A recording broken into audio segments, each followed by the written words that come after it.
હવેથી લર્નિંગ લાઇસન્સની અંદર લોકો ઘરે બેઠા લર્નિંગ લઈ શકશે. સાથે પેરેલલ આરટીઓ ઓફિસમાં પણ આ લર્નિંગની વ્યવસ્થા શરૂ કરવામાં આવી છે. ઘરે બેઠા લર્નિંગની અંદર જે યુવાનોને લર્નિંગ લાઇસન્સ લેવા છે એ લોકો ઓફિસ આવ્યા વગર પોતે પોર્ટલ વિઝિટ કરી અને પોર્ટલમાંથી એના રોડ સેફ્ટી અવેરનેસના વિડીયો જોવાના હોય છે. એ વિડીયો એક્સેસ કરી અને એનાથી એમનું નોલેજ મેળવી અને ત્યારબાદ એ એક્ઝામ આપી શકશે. કેવા પ્રકારનો ફાયદો થશે યુવાનોને ખાસ કરીને? પહેલાં જ્યારે લર્નિંગ લાઇસન્સ માટે યુવાનો તૈયાર કરીને આવતા ત્યારે સીધી એ પરીક્ષા આપતા. એમને કોઈ લર્નિંગના મોડ્યુલ્સ મેન્ડેટરી નહોતા. પણ હવે ફેસલેસ અને નોન ફેસલેસ બંને અરજીઓની અંદર લર્નિંગ લાઇસન્સના જે મોડ્યુલ્સ છે એ મેન્ડેટરી કર્યા છે કે જેમાં રોડ સેફ્ટીની સમજ આપતા વિડીયો છે કે એ જો વિડીયો એમને અમુક મિનિટોના વિડીયો જો એ નહીં જુએ તો એમને આગળ લર્નિંગ લાઇસન્સ માટે પ્રોસેસ નહીં થઈ શકે.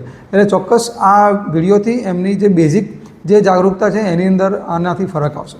મહેસાણાના યુવાનોને શું સંદેશ? મહેસાણાના યુવાનો માટે પણ એમના સમય અને સંસાધનોનો બચાવ થાય એ પ્રકારે આ લર્નિંગ લાઇસન્સની સુવિધા ઉપલબ્ધ કરવામાં આવી છે. તો એનો મેક્સિમમ લાભ લઈ શકે એ માટે હું એમને શુભેચ્છા આપું છું.